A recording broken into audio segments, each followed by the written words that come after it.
Hello, hello guys. It's so amazing to know that a whole lot of persons from Africa, from Europe, from America has been following this podcast. Okay, so today I want to talk to you guys about anger. So this podcast episode is titled The Confession by Anger. Yes. Okay, so many persons have difficulty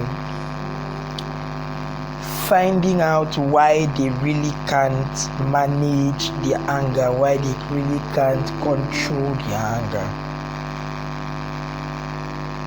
For me, I had to understand the root of where the anger came from. You see, my dad, my biological father, has anger issues. As a young child, I can remember watching my father beat my mom just once. I have a photographic memory of him beating my mom once.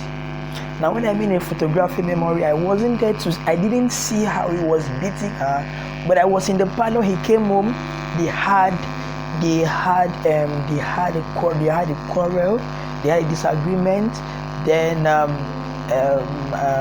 my caretaker that time moved me to his room, and then the room was close to their room. I overheard them exchanging words. And I remember hearing my dad, hearing him beating her and she crying. Now, I also remember my dad coming home several times and yelling, screaming at me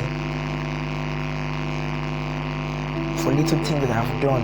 Now, if you listen to my podcast episode on insecurity, you would understand what I'm talking about. I shared a bit of these experiences I had with my dad while growing up that made me insecure. Now, as a child, when I did something wrong, my mom would usually use the cane, but my dad never used the cane. This is how my dad punishes me. Trust me, I do. Now, I wouldn't say this is how he punishes us. Yeah, because I've watched how he relates with my brother and with my younger sister. That's not how he treated me. See, these are things that build up in our minds, and we form a belief system, we form a mindset that gives us the legality to execute anger. So if I did something wrong, my mom would use cane to flog me. There were times that it got beyond her control. I would not just hid, I would not just change. When my dad comes back, the first thing he would tell me to do is kneel down. I remember he told me kneel down. My dad would use belt and flog me. Now, that was part one. Part two would be he would yell at the top of his voice, and he would pronounce insulting, demeaning words at me.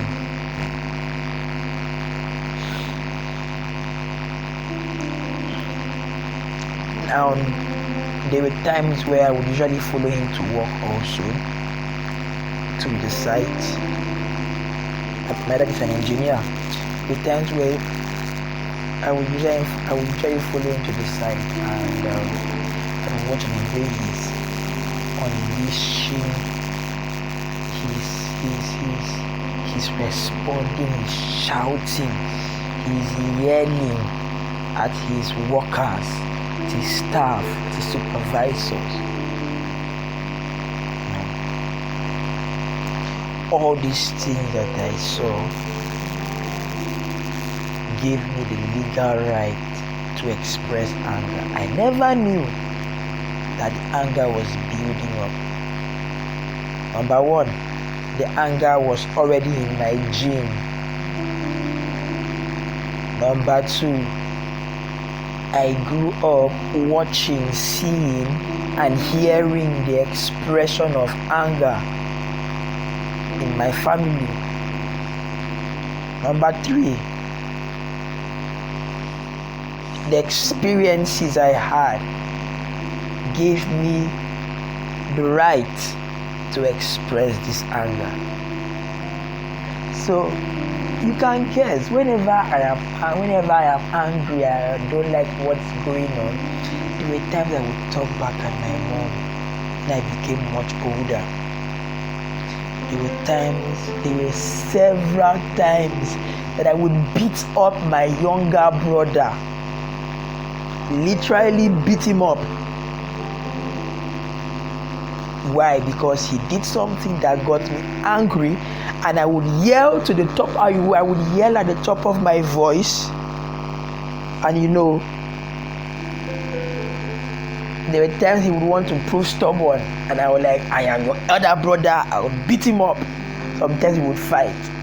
Even with my cousin, one of my cousins that grew up with us, stayed in that house, grew up with us.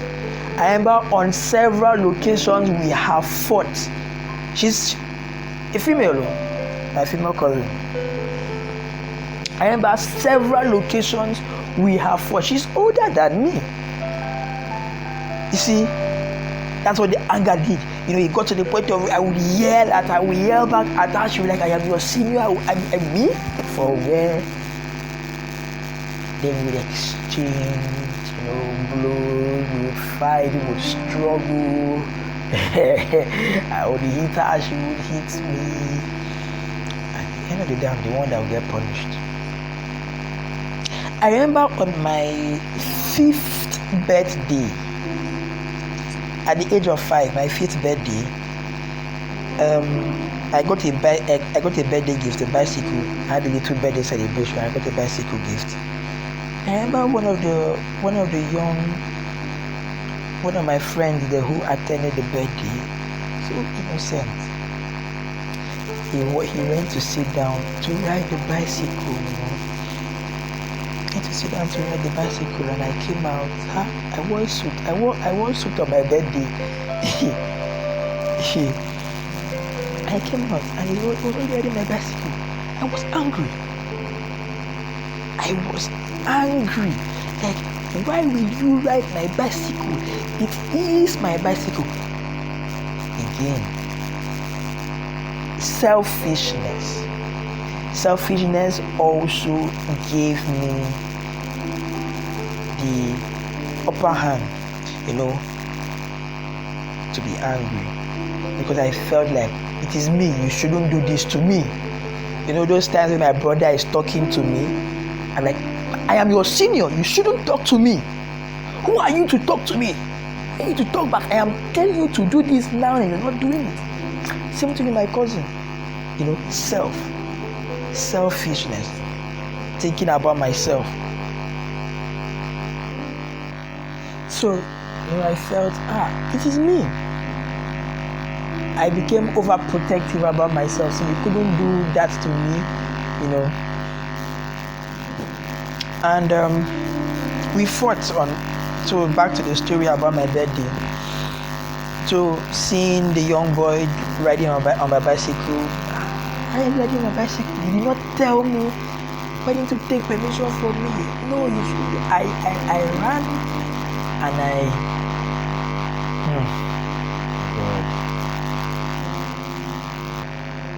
So I ran to him I remember running to the bicycle. He was still riding it. He was still moving. I remember running to the bicycle and grabbing it by the handle. Now with that force, stopping the bicycle from moving forcefully, he fell. And I remember he had probably injured himself. And I was still talking. Somebody has fallen down. I was still talking. Why did you ride my bicycle? Why are you on my bicycle? And the young boy, responded. He was saying, hey, why did you push me down? Why did you push me down? That was how I fought on my 5th birthday.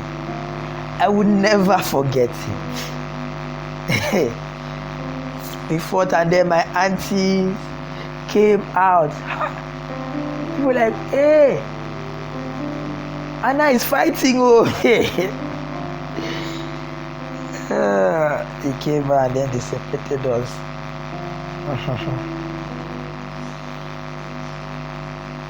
Now, you see how young I was, and anger was already building up.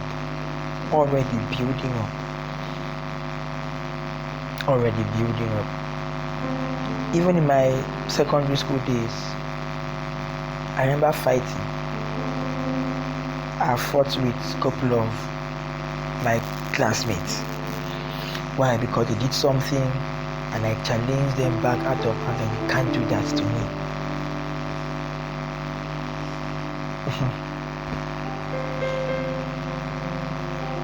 About 4 years ago, for those who know me, for those who have worked with me closely in the last 5 years,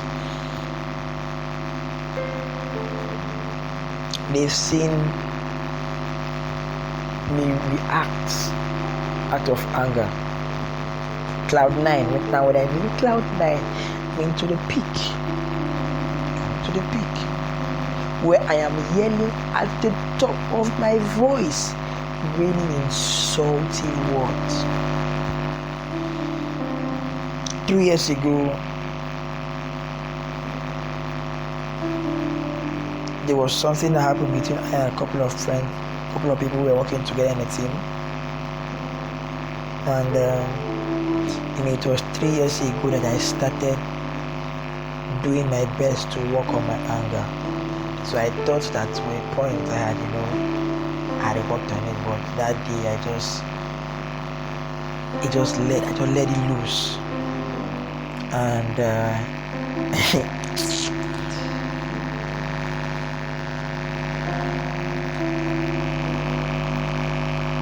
and I was yelling at the young man.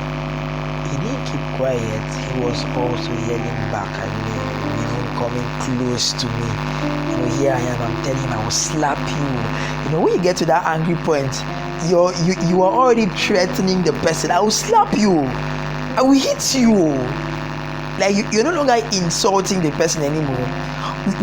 I will slap you, and the person now tell you, slap me now, hit me now. I want you to hit me. And you feel like if you don't, this person will consider you weak.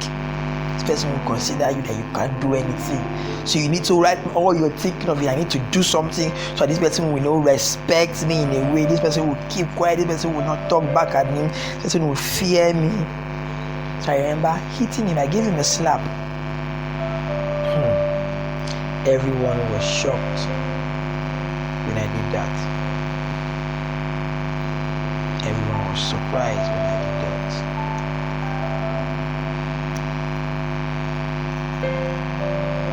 That was when I was the president of a Christian association, of a youth Christian association. You see, seeing that was when I started working on my anger. I did something for the very first time that I had never done before. I did something for the very first time that I had never done before.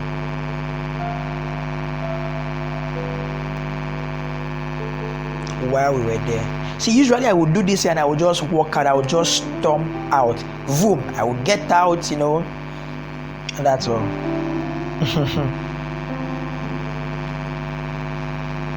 For the very first time in my entire life, after slapping him right there, I apologized. Wow, that was like a breaking point for me. I apologized to him. I told him I am sorry. Trust me, it took so much strength, so much emotion, so much energy for me to apologize to him than it took for me to slap him, than it took for me to react in anger. Because see, when the anger comes, it comes with a rush. And when you get to cloud 9, you're not thinking of anything apart from yourself.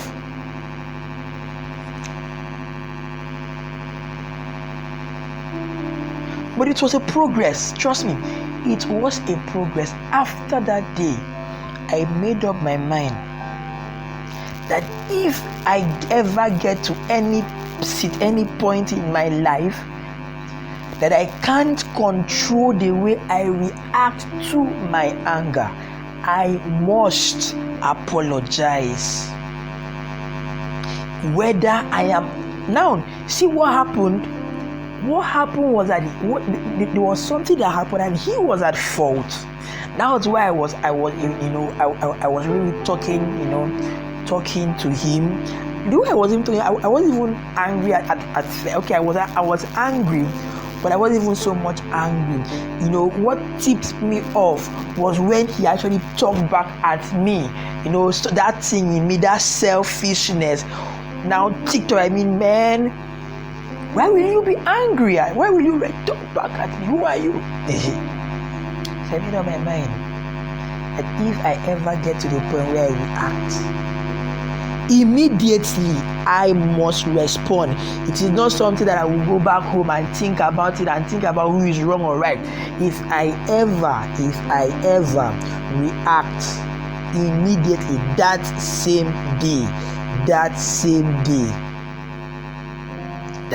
time, if the person doesn't walk out or go, if the person is still around me, immediately when everything has cooled, everybody is relaxed. We will not be relaxed, but when everybody they're like, what happened? I must apologize.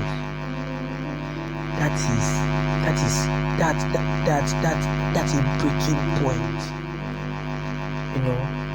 That's where whether you're wrong or right, whether what caused you to react in anger, whether what caused me to take an action out of anger, whether I am right or whether the person is wrong, I must apologize.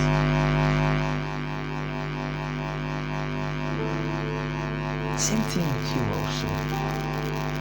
If you ever get to the point where you react out of anger, whether you're right or wrong, anger doesn't make anybody right.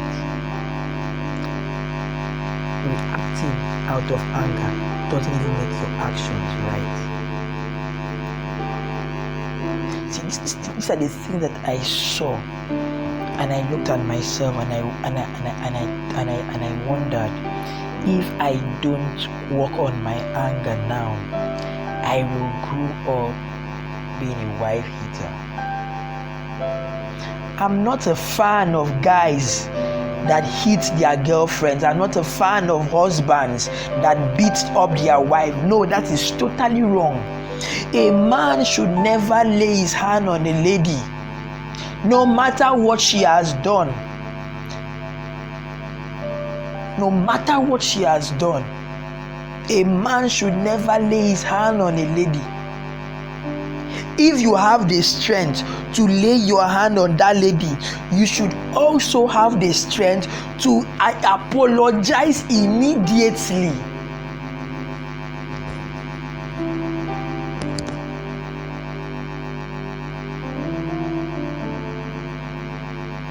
So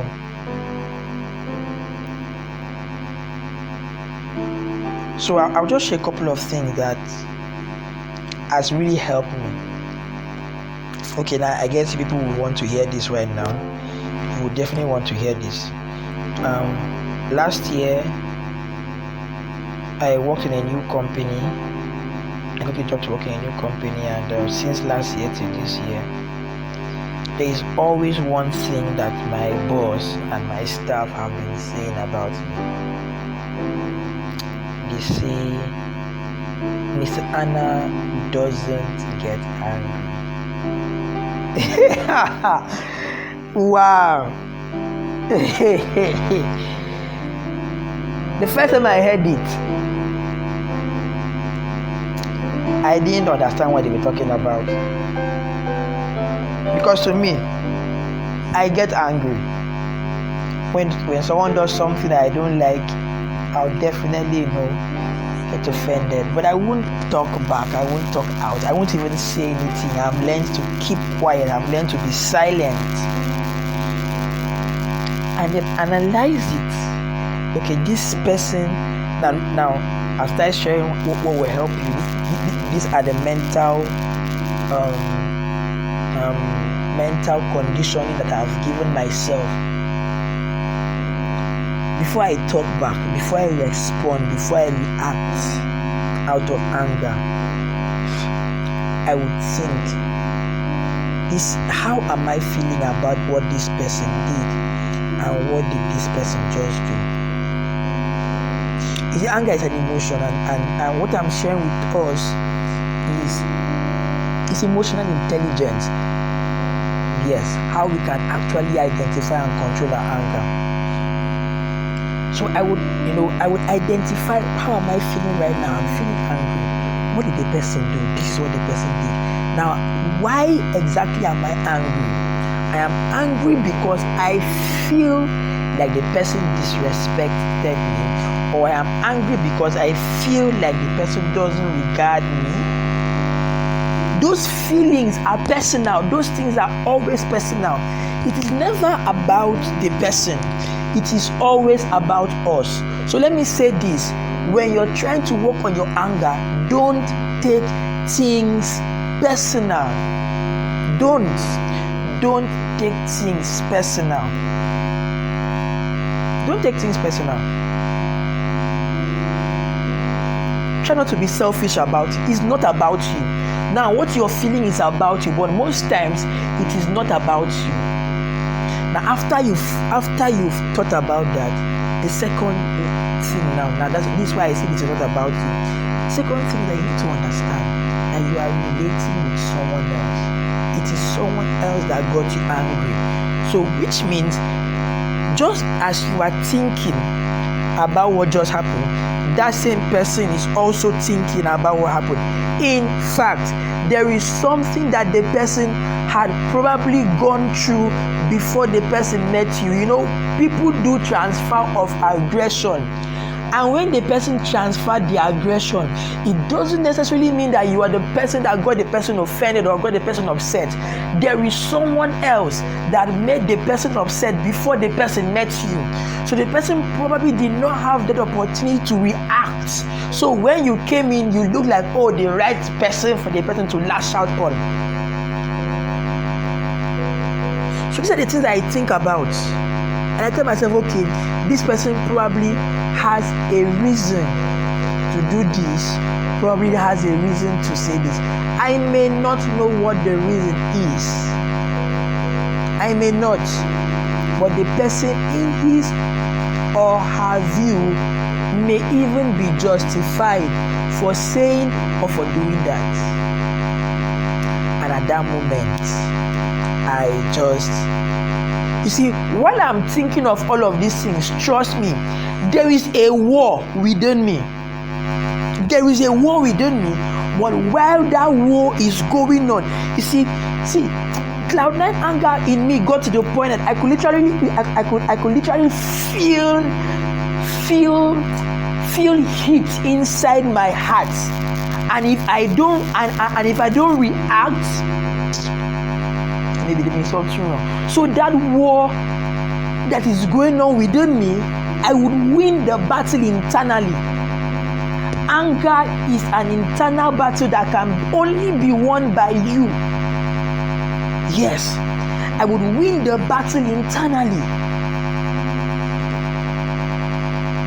And I would just laugh over the whole matter. And I'll let it be.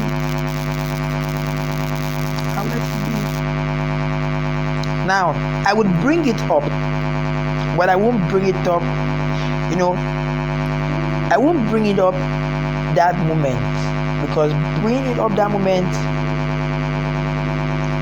when you're talking about something that happened between you and somebody, and when you're talking about it in an angry manner, that person will be defensive and that person will never learn. So I'll just quickly get a sheet of paper, because trust me, as I finish thinking about this, I have forgotten about it. Most times I will forget about it, and I won't even talk about it, because at that point it doesn't matter. Forgiving you, done what you want to do. Forgiving you, I may not entirely forget what just happened, but I'll forgive you, and I move on.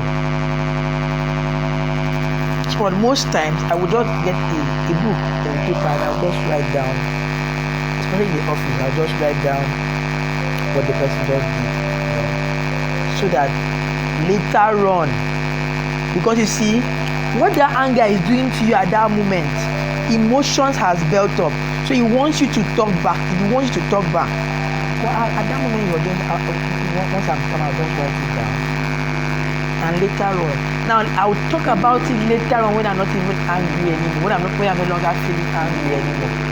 And the way I am talking about it, you would even wonder, so I even got offended, and that person will take correction at that point,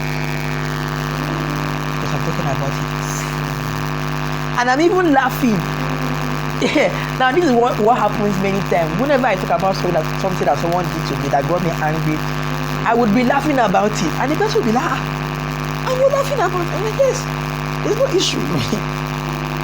There's something I usually tell my staff whenever they are angry, and maybe I'm the one that did something, and then they get offended, and then they're now talking about it there, trying to make me. Now we have a cordial working relationship culture at the office, and this is also how I train people that work with me as a leader. That if I do something wrong, tell me. Tell me to my face. So when they are sharing that at that point, they are expecting me to react. No, I've heard you, and now note it. If I am angry about it, I will hear. But most times, many times, this is what I do. I laugh about it. See, that laughter alone is diffusing the anger that I will probably be feeling, that this person is talking to me anyhow. That's something that makes us get angry. Like, why are you talking to me anyhow? Who are you? Who do you think you are? I am laughing, and the laughter is diffusing the anger. I'm jovial about it, and then I'm telling the person, you're getting angry by yourself. You're not getting angry at me. I'm not the one that got you angry. Yeah. So don't take things personal. It's not about it. Doesn't probably want something that made the person angry. So that's it. Okay, yes. So the people are not offering. I don't think if I share what the guys say. This year they all say that I don't get angry. They all said Mr. Anna doesn't get angry. Mr. AI, he doesn't get angry. He doesn't get angry. In fact, I think something happened that my boss intentionally did not step into the matter. She wanted me to handle the matter. Because she was like, it seems that she's the only one that is talking, and I'm not saying anything. Because when I want to say something, I will say it in a jovial manner. And many times the people do take correction, many times they don't. We're human beings. So on one occasion, I had to intentionally put myself in that angry situation. So when someone did something and I wrote it down, I wrote below it, get angry while talking about it. So while I was talking about it, after that, the staff, I overheard the staff telling my boss, ma, I have never heard Mr. Anna talking like this. And guess what? She took correction. So, what am I trying to say in essence? As I bring this podcast to an end, it is possible to manage your anger. It is possible to control your anger. You see, for me, I have learned.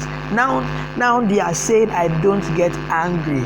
But you see, they don't know what I've been through. I've come a long way in this journey of life, and I've reacted wrongly. I have said things and I have done things I am not proud of out of anger. But now I have learned how to respond to my anger and not react. Reacting to your anger is, saying things out of anger, taking actions out of anger. But responding to the anger is identifying the things, identifying how you are feeling at that point and why you are feeling that way. Someone does something to you, ask yourself, why am I feeling this way? What exactly has the person done wrong? That way, when you're talking to the person about it, you won't be accusing the person. You'll be telling the person, this is what you did. You're telling the person when everything has cooled down, this is what you did, and this is how I felt about it. It will give the person the room to also respond.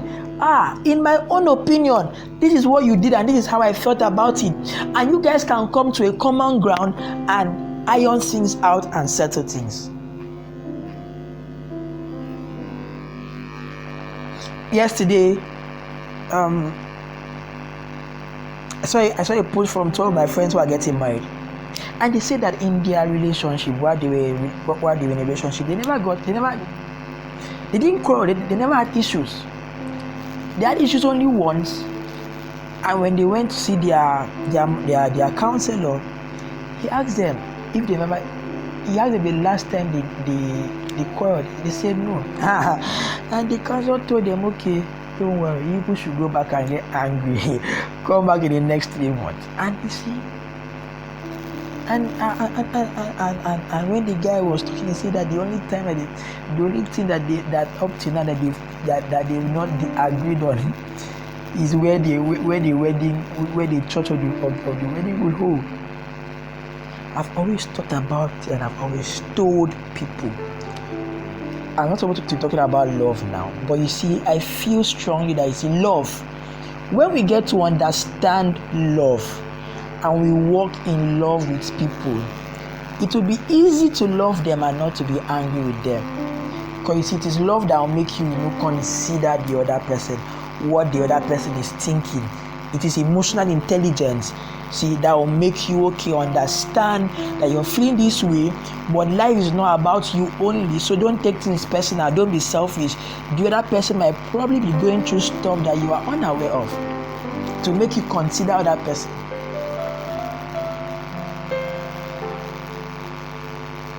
So I've shared with people that love and relationship they prove that your relationship will last, or they prove that you are in love with somebody, must not necessarily be tested by how many times you've quarreled or had issues. That's a wrong mindset that we need to change. It is not until you quarrel with, of course, there are people that have conditioned their mindset, guys and ladies especially. They've conditioned their mindset that if I don't quarrel with this guy, it means he doesn't love me. So all they are waiting for when they will quarrel. And you see, When they don't get it, they're like, this guy doesn't love me. See me right now. I do everything in my power not to get angry at people, not to quarrel, not to have issues with people. Why? Because I know what that does. That has put a strain on my relationship with people. I mean, we have had issues with people that I reacted out of anger. People so close to me that I went weeks, 7 days without talking to them. 7 good days. I don't want to be in that position anymore. I don't. I mean, why live life in circles when we can adjust the things that are not going on in our life and we enjoy life and we live life peacefully? It is possible not to be angry with people. It is possible not to keep malice. It is possible to be now not entirely with everybody, because everybody has issues now, but it's possible to be at peace with yourself. I mean, I've had issues with people that it took a strain. Like, I mean, someone I've been close to for 7 years, and we had one small issue. I was always the cause. Now, I won't say she was always the cause. You see, that's it. Now, when you own up to your anger, you take the blame for it. You will definitely take the blame for it. And the matured person should be you. Whether you're wrong or right, apologize. Save the friendship. Save the relationship. That shows you're matured. Don't wait for the other person to come and apologize. I've had issue with someone that we were close friends for 7 years for something I did. Whoever was at fault, I take the blame. But you see, we stayed for 4 months without talking. We would see ourselves and would pretend like we don't know ourselves. She was feeling pained that she has lost her friend. I was also feeling pain that I've lost my friend. See what anger did to us. See what anger did to me. One day, I had to swallow my pride. You see, it's also pride in this ego thing. You see, it is also our ego that will make us not to apologize. That's why I said it takes so much strength. So one of those days, I had to swallow my ego, and I picked up the phone and I called her. Now, I didn't even know what I would say, but I just had to call her and I had to apologize. She was even surprised that I did that, and she was telling me that she already got fed up and she was like, if this friendship will not work with.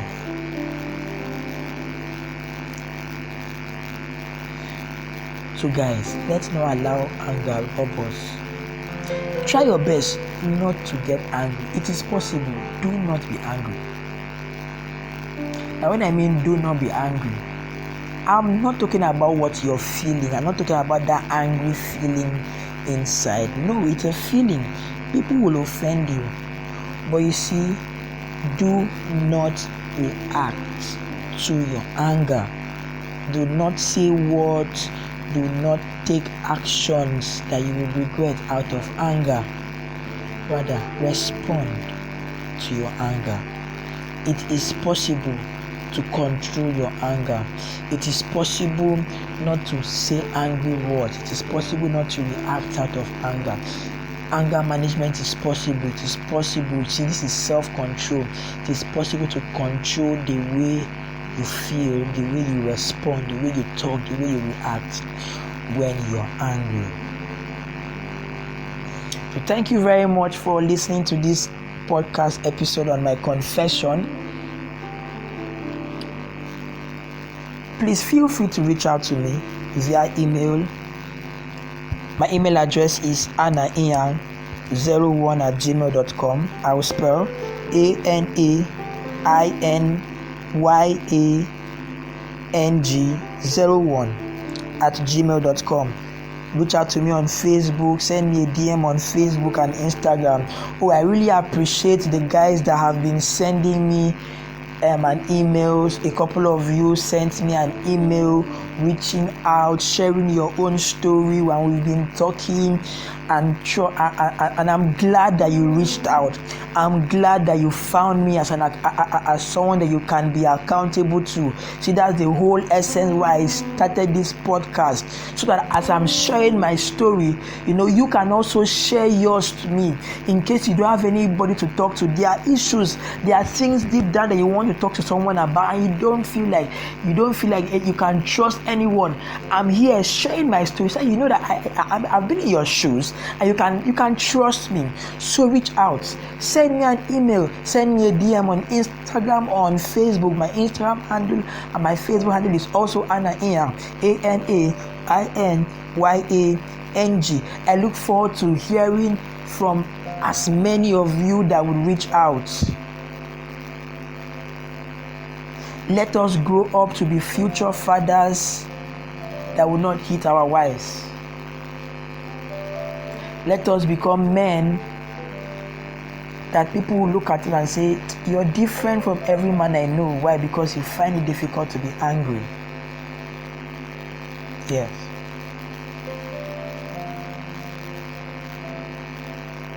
So till I come your way again next time. And yes. I and a friend of mine will be organizing a men's conference. Yeah, the conference is tagged Mentality Conference. It's coming up on the 17th to the 19th of September. It's a 3 days conference. The time is 7 p.m. Nigerian time, GMT, 7 p.m. Nigerian time. The conference would stream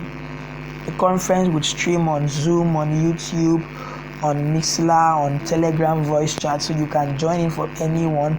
But if you are interested in attending the conference, send me an email and I would send you the registration link. Send me an email and I'll send you the registration link. Okay, let me just go ahead and call out the registration link. Yes, so in case you don't get it, you can still ask me for it over the email. So this is it. HTTPS colon or semicolon, the one that is dot. Forgive me, please. Okay, so double dash or W, or either use HTTPS or you use www. Okay, then this is the link that follows: bit.ly,